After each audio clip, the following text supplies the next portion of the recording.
Hey everyone, welcome back to the Deep Research Podcast. Today we're diving headfirst into a topic that feels like it's redefining the geopolitical landscape with every passing hour.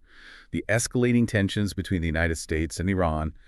This isn't just about headlines. We're going to really pull apart their recent military movements, the strategic shifts we're witnessing on the ground, and, well, of course, the high-stakes rhetoric coming directly from global leaders. It's a truly complex and, rapidly evolving situation, and we're here to try and make some sense of it for you. Absolutely. And our mission with this deep dive is really to cut through all the noise you might be hearing, in the daily news cycle. We want to truly unpack the crucial insights from the latest reports and official statements, help you understand not just what's happening on the surface, but the underlying dynamics at play, the strategic rationale, and the very serious potential implications for the region and, well, frankly, for global stability. We're aiming to give you those concise, impactful nuggets of knowledge that really make the pieces click together, a shortcut, maybe, to being genuinely well-informed. Right.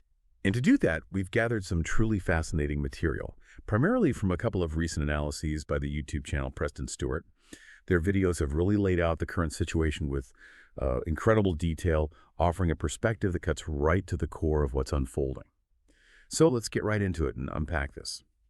It wasn't that long ago we were talking about regional stability, or, well, at least a fragile calm in the Middle East.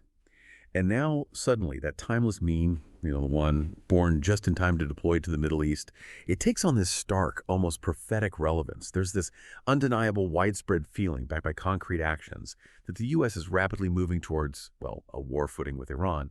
It's hard to ignore the sheer speed of this shift, isn't it? It absolutely is. What's particularly striking here is the sheer velocity, the speed at which this narrative has shifted from, cautious diplomacy to what appears to be imminent action. And it's not just speculation or rumor.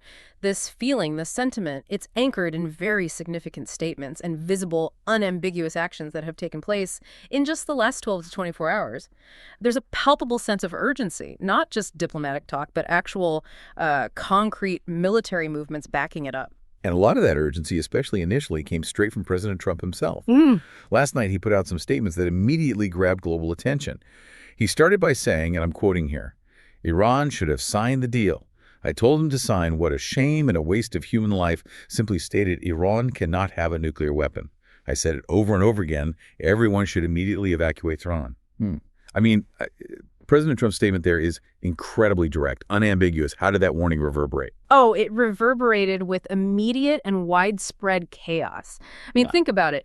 A warning of that magnitude coming from the leader of the most powerful military in the world. It sent shockwaves, not just across Iran, but truly around the globe. It signals a very clear, very strong intent. And the president, he didn't stop there. He kept hammering home this point about Iran's nuclear capabilities, and the distinct possibility of direct U.S. intervention, really raising the stakes dramatically. Right. And he quickly doubled down on the America First rationale, almost directly addressing criticism, right? He stated, America First means many great things, including the fact that Iran cannot have a nuclear weapon and make America great again. This was largely aimed at a lot of his own detractors, wasn't it? Particularly from the sort of isolationist wing, people asking, how on earth is what's happening between Israel and Iran relevant to the U.S.? How is this America first? And his response basically was, it's America first because I said it's America first. That's a pretty unequivocal statement. Doesn't leave much room for interpretation about his priorities. Precisely. It's a declaration directly linking a perceived foreign threat to a core domestic policy, framing this whole confrontation with Iran as inherently beneficial to American interests. And another really significant piece of this rapidly developing situation was the president's sudden departure from the G7 summit in Canada. Just boom, gone. Initially, the rumor mill was churning, right, saying he was heading back to D.C. to work on a ceasefire between Israel and Iran. But President Trump quickly shut that down. He said, wrong, Macron has no idea why I'm on my way back to Washington, but it has nothing to do with a ceasefire. It's much bigger than that. A very direct, pointed rebuttal, setting the stage for something, well, much bigger than a diplomatic truce. Yeah, much bigger. And what immediately followed that was notification across several outlets. President Trump had asked his National Security Council to be available in the Situation Room upon his return. That, of course, instantly fueled speculation, intense speculation. That last night could have been the very beginning of U.S. military strikes against Iran. But it's crucial to stress, and the source stresses this too, as of right now, there are still no confirmed indications of U.S. military assets being directly used against Iran. Despite some, scattered early reporting, it does not appear that any U.S. military assets have fired on Iran or been used in any kinetic capacity. Not yet. However, the groundwork for it. Well, it certainly feels like it's being meticulously laid, doesn't it? That's a crucial distinction, yes, and one we really have to emphasize. What we are undeniably seeing, however, is President Trump seemingly building a very public case for kinetic action, for it to happen, potentially, in the very near future. The White House even put out a post on their rapid response account that's an official government channel stating, quote, "President Trump has never wavered in his stance that Iran cannot be allowed to have a nuclear weapon." This is a pledge, as our sources highlight, he's made repeatedly, both in office and throughout his campaign.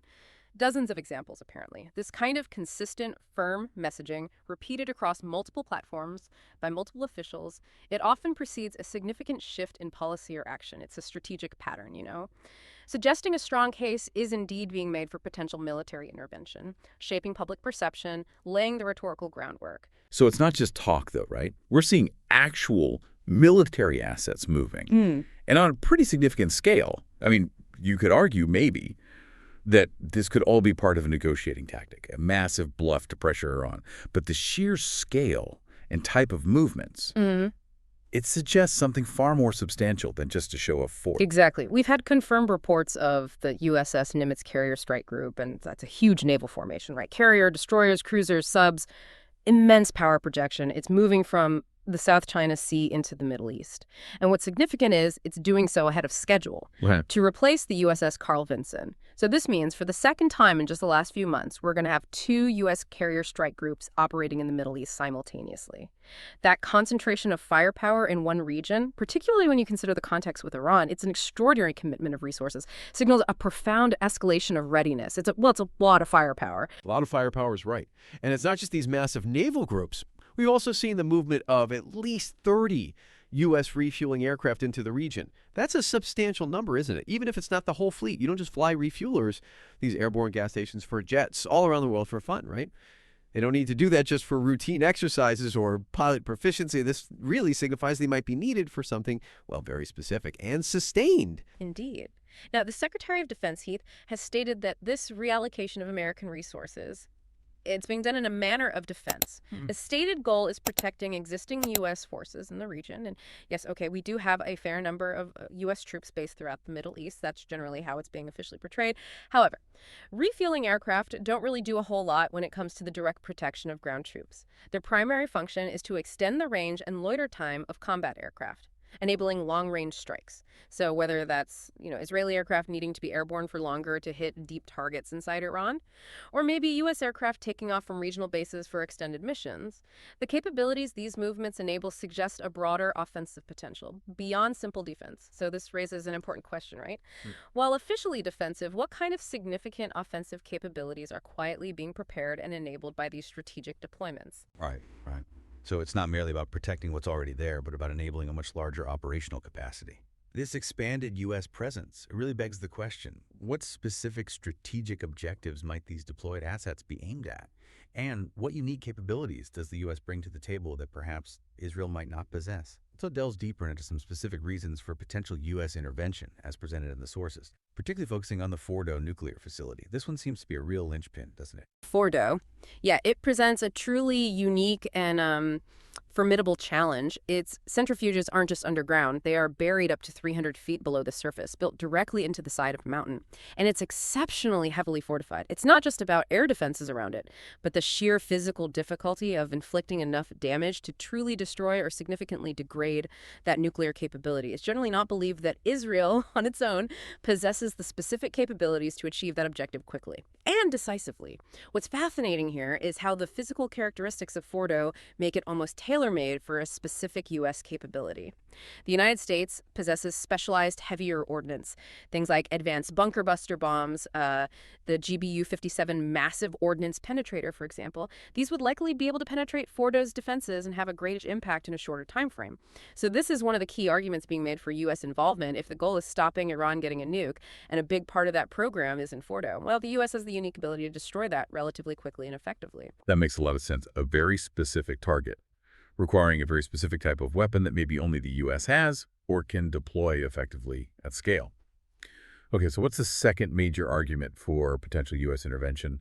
that the source material points to. The other critical piece here, which strongly favors anyone arguing for direct U.S. intervention, is the fact that in just recent days, Israel seems to have achieved what we call air superiority over western and parts of central Iran, and definitely over the capital, Tehran. Now, it's important to distinguish this from air supremacy. Air superiority means largely controlling the airspace, operating with relatively low risk. Threats are manageable. Air supremacy, or dominance, that implies total control, virtually zero threat, like the U.S. had in Afghanistan, fixed-wing aircraft, basically untouchable. So while it might not be full supremacy, this level of control significantly lowers the risk for any potential air campaign. For instance, we have credible footage, apparently, of Israeli drones just loitering unmolested over Tehran, which is pretty remarkable just days into this operation. Crucially, there's also no solid indication that any Israeli aircraft have been hit, let alone crashed or shot down inside Iran, despite Iranian claims. So if we connect this to the bigger picture, reduced threat to aircraft significantly lowers the barrier to entry for any air campaign. Makes an intervention less risky for pilots, for equipment. It means that if President Trump is contemplating an attack, the threat to U.S. aircraft over Iranian airspace is arguably the lowest it has been in decades, certainly since Iran's nuclear program really got going maybe 20 years ago. So it's not just about what can be hit, but how safely and effectively it can be hit. Minimizing risk to your own forces. That's a powerful strategic incentive, definitely. Okay, so with Israel establishing this level of air dominance and targeting capability, what does that tell us about Iran's own much touted arsenal? What's the actual picture emerging from the conflict itself regarding their missile and drone capabilities? That's a great and crucial question. And the data is still emerging, often with conflicting reports, you have to say. Jennifer Griffin from Fox News reported that Israeli officials claim Iran has fired 370 ballistic missiles at Israel since this started. Now, at the outset, the same sources apparently told her Iran possessed an estimated 750 to 1,000 ballistic missiles capable of hitting Israel. If those numbers are anywhere near accurate, that would suggest Iran has expended nearly half, or at least a third, of its long-range ballistic missile stockpile in a very short period. Now, absolutely vital, as the source points out, to take that with a huge grain of salt. Iran, like any military, aims to mask its true capabilities for strategic advantage. So the exact numbers are broad estimates. They could very well possess more. Even with that uncertainty, 370 missiles is. That's a significant number fired. And speaking of estimates, Dan Caldwell, a former Pentagon staffer, he apparently put the number of Iranian ballistic missiles capable of hitting Israel closer to 2,000. So whether it's a lower estimate of 750 or Caldwell's higher one of 2,000, even if you accept the lower figures, he warns that Iran still likely possesses thousands of drones that can reach Israel and thousands of shorter-range missiles that can target U.S. bases and other allied countries in the region. That's a sobering thought, isn't it? A persistent threat, even if the long-range ballistic missile count is potentially depleting. It truly is. The drone threat, in particular, is interesting, poses a different kind of challenge. By and large, these Iranian drones, specifically the Shahed drones, they've been pretty effectively shot down by Israel. They're slow-moving, relatively easy to pick up on radar from far away, and aren't super maneuverable. Makes them easier targets for advanced air defense systems. However, despite being relatively easy to intercept, they play a crucial strategic role. They chew through interceptors. They act as a low-cost, high-volume threat designed to overwhelm and, if nothing else, exhaust the defender. Constant waves of drones can keep air defense crews awake, on edge for extended periods, create psychological fatigue, which is a significant component of this type of asymmetric warfare. It's also worth noting we haven't seen any confirmed indications of Iranian cruise missiles being used quite yet. Those represent a distinct, potentially more challenging threat, given their ability to fly low and evade radar. Okay. Let's delve deeper into the economics of this air war then, because the figures around interceptor production and expenditure, they reveal a particularly challenging reality. Caldwell highlights this critical point about U.S. production capacity for these advanced anti-missile systems. He notes the U.S. only produces around 100 to 150 SOD interceptors a year. That's the Terminal High Altitude Area Defense System. And it's a similar limited number for naval interceptors like the SM-3 and SM-6 missiles used by warships. That's not a lot when you think about the scale of potential conflict. It really isn't. And here's the truly alarming statistic that illustrates the core of this challenge that the source material really emphasizes. During the earlier conflict with the Houthis back in early 2024, the U.S. expended a year's worth of SM-3 production in a single day. A single day. Wow. Yeah, you heard that right, a single day. The implications of this expenditure are just far-reaching. This isn't just a cost issue. It's a profound logistical and industrial challenge.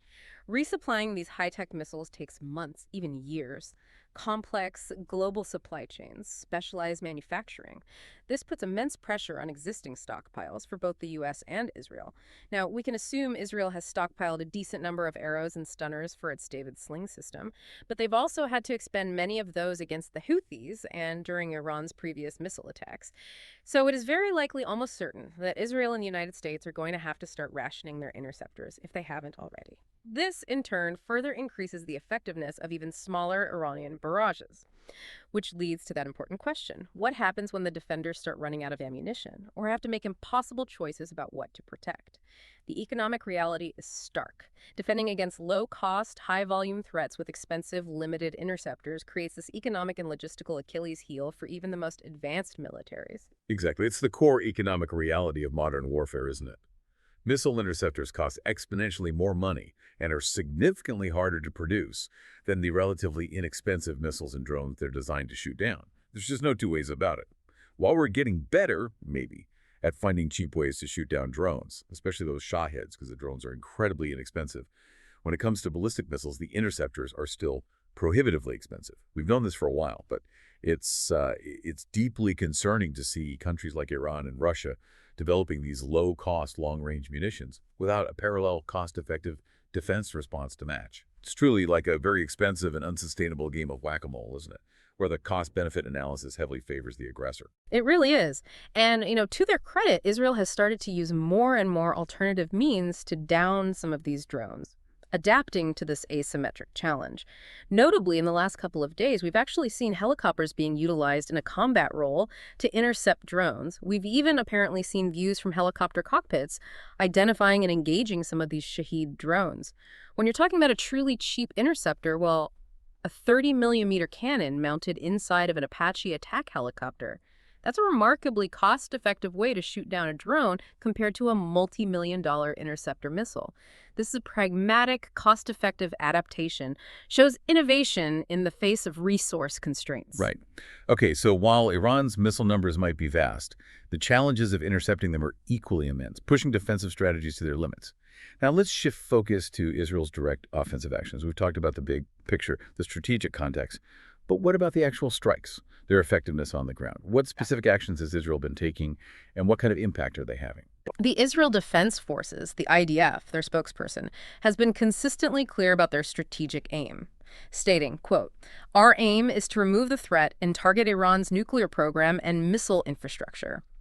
They are relentlessly hammering that mission, and we've seen specific verifiable successes reported that line up with that stated objective. Like what? What are some of the key strikes that really illustrate this effectiveness and precision? Well, throughout the day, the Israeli Air Force has identified and destroyed several trucks carrying weapons and surface-to-air missile launchers, SAM launchers. These trucks were apparently attempting to evade IDF strikes, likely moving between concealed positions, but were nevertheless struck from the air, preventing further launches towards Israel. We've seen footage of those hits. Then, significantly, a remotely piloted aircraft, a drone, flew over Tehran International Airport and precisely struck 2 Iranian F-14 fighter jets. This represents another direct loss of strategic military hardware for Iran. Even if those F-14s weren't fully operational or combat ready, you absolutely don't want to risk them coming back into circulation. So when you have the ability to take out fighter jets on the tarmac, you take that shot. It's a clear example of preemptive targeting. Eliminate even potential future threats. That's a clear strategic move, yeah, taking out potential threats even if they're currently disabled. But beyond immediate tactical gains, one of the most remarkable and frankly concerning aspects of Israel's campaign has been the unprecedented speed with which they've neutralized key Iranian military leadership. The sources say that just 4 days ago, the most senior Iranian military commander, Ali Shadami, he took over as the wartime chief of staff for the Iranian regime's armed forces. Closest associate of the supreme leader, apparently. He had just replaced the previous chief who was neutralized in the opening strike. And then, shockingly, just 4 days later, he too was eliminated. That's correct. And what's truly fascinating here isn't just the elimination itself, but the sheer speed with which it happened after his appointment. You can understand maybe in the opening wave of strikes, Israel might have had surveillance on senior leaders for weeks, months, years even, knowing exactly where they'd be, their patterns of life. But for Ali Shadami, who had just stepped into such a high-profile critical role, his elimination so quickly suggests that Israel was able to pick him up, identify him, track him in near real time during this offensive operation, even as the Iranian regime was adapting. That should be incredibly concerning for Iranian leadership. It means they are not safe moving around inside their own country right now. It implies an astonishing level of real-time intelligence gathering, adaptation, and precision targeting, even against a moving, high-value target. It really highlights the degree to which Israel has achieved that air dominance and precision targeting, doesn't it? And speaking of precision, there was a particularly interesting strike yesterday, actually caught on camera apparently. The IDF hit an Iranian state news station. The IDF Arabic language spokesperson put out a note in Persian, effectively warning, "Dear citizens of Iran, for your safety, please immediately leave District 3 in Tehran because the Israeli army will operate there to strike the Iranian regime's military infrastructure." And Defense Minister Katz followed up saying the Iranian propaganda and incitement mouthpiece is on its way to disappear. Shortly after that very clip of the strike emerged, and the IDF confirmed it was against an Iranian state news network used by the armed forces. Israel essentially called their shot, gave a vague warning for evacuation, and Iran was visibly not able to stop them. There's even this grim joke running around that people are saying on Persian media, something like, "We understand our air defense assets were hit, but were the sirens destroyed as well?" Because in a lot of these cases, the alert isn't going off until after the detonation. It really highlights the degree to which Iran's air defenses have been degraded. They're simply not detecting incoming strikes at all in some cases, or maybe not quickly enough. It's a stark, visible illustration. Effectiveness of the Israeli air campaign, significant degradation of Iran's air defense capabilities, absolutely. And we have even more crucial information now on what may or may not have been destroyed at Iran's critical nuclear facilities. According to the BBC, citing Rafael Grossi, the head of the global nuclear watchdog, the IAEA, centrifuges at Iran's underground uranium enrichment plant at Natanz were likely severely damaged, if not destroyed altogether, following recent Israeli strikes. This damage significantly was a result of power cuts caused by the attack, even though the underground halls housing the centrifuges weren't directly hit by kinetic ordnance. The key here lies in the inherent fragility of centrifuges. They are incredibly finely balanced machines spinning uranium gas at extreme speeds to enrich it. A small problem, a temporary power cut, a sudden surge, even a brief fluctuation can send a centrifuge spinning out of control, parts smashing into each other, damaging an entire cascade of machines. What's fascinating here, the source points out, is that satellite imagery and analysis of Natanz shows Israel specifically targeted power generation. Very precise strikes on backup generators, electrical substations, rather than attempting a direct, impossible-to-confirm hit on the underground halls. This demonstrates an understanding that indirect damage, by disrupting the delicate operational environment, can be just as effective as a direct hit, especially when direct access is, well, difficult or impossible. That's incredibly precise. Sophisticated targeting, really, to achieve such widespread damage without direct hits to the core facility itself. And the IDF seems remarkably confident in their progress. They estimate they can achieve its objectives against Iran's nuclear program within a week or two. Oh, we've already bombed Natanz Isfahan, causing significant damage. And get this, the IDF strikes have already killed at least 9 key nuclear scientists, individuals critical to the program's development and operation. That's a massive blow, and the comparison our source draws is apt. It's akin to removing J. Robert Oppenheimer from the Manhattan Project back in 43-45. Okay, maybe not an exact apples-to-apples comparison, but it gives you a powerful idea of the profound impact on Iran's knowledge base, their intellectual capital. These senior nuclear scientists possess irreplaceable expertise, institutional memory critical to the program. Their experience is now gone, creates a massive vacuum. It's effectively like removing the brain from the operation. Furthermore, the IDF reports destroying some 40% of Iran's ballistic missile launchers, or about 200 of them, which has visibly led to a marked reduction in missile fire towards Israel. And the number of eliminated Iranian commanders is just staggering. They've killed dozens, including the vast majority of the top leadership of the IRGC, the Islamic Revolutionary Guard Corps, and the Iranian Armed Forces. Military officials are even saying they've killed 3 times more Iranian commanders than they had initially anticipated when planning the operation. That staggering number. It suggests Iranian officials didn't change up, or didn't drastically change up, their patterns of life after the initial hits. If Israel had been tracking them for months or years, knowing their routines, routes, meeting places, and they continued to be successful targeting them even after the first waves, it strongly implies those commanders didn't shift their routines enough after their colleagues were hit. This allowed Israel to maintain tracking through various means, right? Human intelligence, advanced signals intelligence perhaps, and eliminate a far greater number than initially expected. Demonstrates a profound intelligence and operational superiority. Okay, but despite all of Israel's undeniable successes and the apparent degradation of Iranian capabilities, Iran is still firing back, right? The IDF confirmed approximately 30 missiles were launched towards Israel recently, several impacts identified. While the sheer number of munitions has been decreasing, Iran clearly still possesses the capabilities and, well, the intent to strike. That's correct. The reduction in missile fire is likely due to a couple of critical factors. Firstly, Israel's success in identifying and striking launch platforms, especially mobile ballistic missile launchers, which are harder to target than stationary sites. Our sources indicate there's a significant bottleneck in Iranian missile capabilities. They apparently have far fewer launch platforms than the total number of missiles in their arsenal. Israel says they've eliminated approximately 1/3 of Iran's mobile launchers, effectively limiting their ability to unleash the full extent of their missile stockpile. So they might have the missiles, but not enough ways to launch them efficiently or effectively. That makes strategic sense. But what about Iran's public counter-narrative? Particularly from figures like Major General Mousavi, who they've listed as the chief of staff of the Iranian armed forces.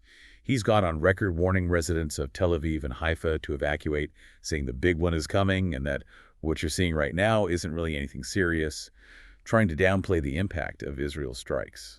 Yeah, Iran's official media has indeed put out a statement trying to address this reduction in launches and the visible damage. They claim, and I quote here, Iran's missile capabilities have not been weakened. Rather, what is taking place is a calculated military tactic strikes have become precise and limited to achieve a greater impact with the fewest possible numbers launches continue, but in phases to confuse air defenses. Unquote. They also emphasize focusing on psychological and moral pressure on Israelis, forcing them into shelters, disrupting daily life. This raises an important question for military analysts, doesn't it? Is this a shrewd military strategy?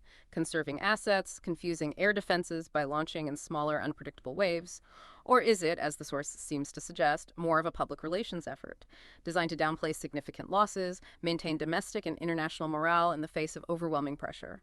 The counterargument to Iran's narrative is pretty compelling.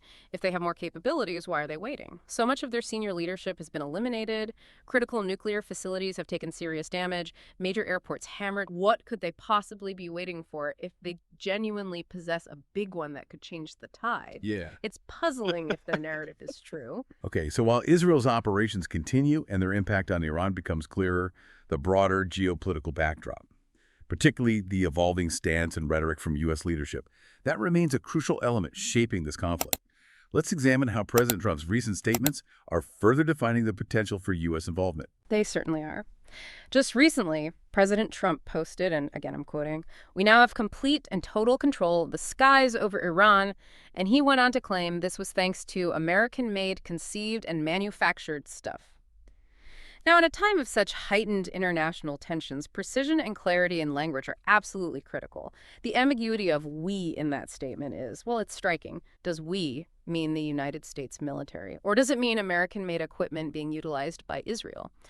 There's been a noticeable lack of immediate clarification from U.S. officials or the White House press apparatus, which in itself is significant. What's fascinating here is the potential for misinterpretation, right? In a time of heightened tensions, especially when the precision of language could influence regional actors, maybe even trigger unintended escalation. No Pentagon or White House reporters seem to have gotten correction, which just leaves it wide open for speculation and analysis. And the president wasn't done there. He then issued what appears to be the first overtly direct threat toward the Iranian leader himself. He posted, "We know exactly where the so-called supreme leader is hiding. He's an easy target, but he's safe there. We are not going to take him out kill, at least not for now, but we don't want missiles shot at civilians or American soldiers. Our patience is wearing thin." And then shortly after that, he dropped an all-caps post that simply said, "Unconditional surrender." I mean, what does unconditional surrender even mean in this context? Is this an explicit call for regime change now? Israel, for its part, has primarily focused on Iran's nuclear and missile programs, not explicitly pushing for regime change, at least not in recent public statements that I've seen. So a random, albeit direct post from the President of the United States while Iran is actively being bombed saying unconditional surrender. It certainly makes you wonder if there's a different, perhaps unstated policy now being announced or clarified on social media. It absolutely does. This kind of rhetoric from a head of state can fundamentally shift the perception of the conflict's goals. And we are starting to see a clear alignment within certain U.S. circles among key officials lining up behind the president, supporting these ongoing operations and this increasingly hardline stance. For instance, Mike Huckabee, the U.S. ambassador to Israel, sent a very long note to the president, which the president then publicly published.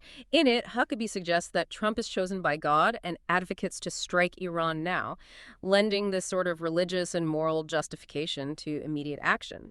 Vice President J.D. Vance has also publicly spoken up, defending President Trump's actions, reiterating that the president is consistent on his stance: Iran cannot have a nuclear weapon.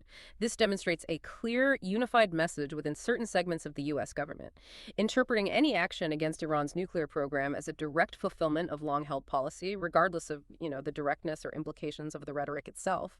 Okay, so let's circle back to Fordo then, in the context of this broader strategy in the U.S. position. We mentioned Fordo earlier as a key and unique target, but why is it becoming the linchpin, the singular focus for some senior U.S. officials? What makes it so critical to the ultimate outcome? Brett McGurk, a former senior national security official, served under multiple administrations, extensive experience in the region. He articulated this perspective very clearly. He stated, quote, "If this ends with Fordo intact, you could actually have a worse problem. You could have Iran more inclined to go to nuclear weapon." He outlines two primary ways to deal with Fordo, and by extension, Iran's nuclear ambitions. Number one, a diplomatic deal. He notes the U.S. actually put down a comprehensive deal a month ago aimed at effectively getting rid of the risk of an Iranian nuclear weapon, suggesting this war could potentially cease if Iran were to seriously engage in those talks. The second way, of course, is a military operation, potentially a direct U.S. military strike. McGurk further suggests these two approaches can be combined. The more Iran perceives that a direct U.S. strike might be coming, the more likely they might be to come to the negotiating table on terms favorable to the U.S. This raises that important question again. Is the current rhetoric and overt threat of a U.S. strike specifically designed to apply maximum pressure, compelling Iran to engage in diplomatic negotiations that could resolve Fordo without more kinetic action? Or is it genuinely a precursor to military intervention if diplomacy fails? It's hard to say for sure. Okay, let's unpack this, because this brings us to one of the most critical and frankly concerning aspects of the entire situation: the truly divergent intelligence assessments. There's a really significant discrepancy between what Israel is saying and what the U.S. intelligence community seems to believe about Iran's nuclear program. This is a profound issue, right? It impacts decision-making at the absolute highest levels. You've absolutely hit the nail on the head. This divergence is alarming, yes. Israel, in all its public and presumably private statements, is asserting that Iran was on the verge of breakout capability in a matter of days, necessitating urgent, immediate, decisive action to prevent a nuclear Iran. This assertion stands in stark, direct contradiction to what we've heard from key figures within the U.S. intelligence community. For instance, Director of National Intelligence DNI Tulsi Gabbard stated just a few months ago in a public assessment, "No, it's going to be a while. We do not assess that Iran has restarted their nuclear program towards a weapon." Clear statement. And then just last week, the CNTCOM commander, U.S. Central Command, responsible for the Middle East, made a very similar contradictory statement regarding Iran's immediate nuclear capabilities. Even President Trump himself was asked about this directly just yesterday. And he explicitly contradicted DNI Gabbard, stating, "I don't care what she said, I think they were very close to having a nuclear weapon." The fact that such fundamental differences exist on an issue of this magnitude, not only between key allies, but even within the highest echelons of the U.S. government, it's deeply troubling. So what does this all mean for us? For you, the listener, trying to make sense of this complex landscape? Are we missing the ball here? Is our intelligence fundamentally flawed, or are senior officials deliberately ignoring it? Maybe for political or strategic reasons. It has profound implications for understanding the true urgency and rationale behind the actions we're seeing, doesn't it? It absolutely does, and the implications are indeed profound. If we connect this to the bigger picture, the integrity and consistency of intelligence assessments are absolutely paramount in times of escalating conflict. When there are such drastic differences between key allies, and even more concerningly within our own government regarding the immediacy of such a critical threat as nuclear proliferation, it raises fundamental questions about the very basis of our decision-making process. Are we operating on the most accurate, unbiased information? What are the potential consequences of such a disconnect? It demands absolute clarity and attention going forward because, frankly, there aren't a lot of good scenarios that explain this discrepancy. Either Israel is dramatically overstating the threat, or the U.S. intelligence community is significantly underestimating it, or political motivations are overriding intelligence assessments. Each of those possibilities carries immense risk of miscalculation, escalation, and the stability of the entire region. So as we wrap things up here, it's abundantly clear this situation is incredibly fluid, incredibly complex, so many interconnected moving parts and high-stakes implications for everyone involved. Indeed. To summarize the key takeaways for you, the listener, from this deep dive. First, the U.S. is visibly trending towards a distinct war footing with Iran, evidenced by that high-level rhetoric from President Trump and very significant military asset movements into the region, shifting from deterrence to potential kinetic readiness. Secondly, Israel has achieved remarkable tactical victories on the ground, particularly in establishing clear air superiority and effectively targeting critical Iranian missile infrastructure and the very top layers of their military and scientific leadership. Huge impact there. Thirdly, despite these extensive Israeli successes, Iran still retains significant strike capability, and their public counter-narrative suggests either a very calculated military tactic conserving assets, confusing defenses, or perhaps simply a regime attempting to publicly downplay severe limitations and losses.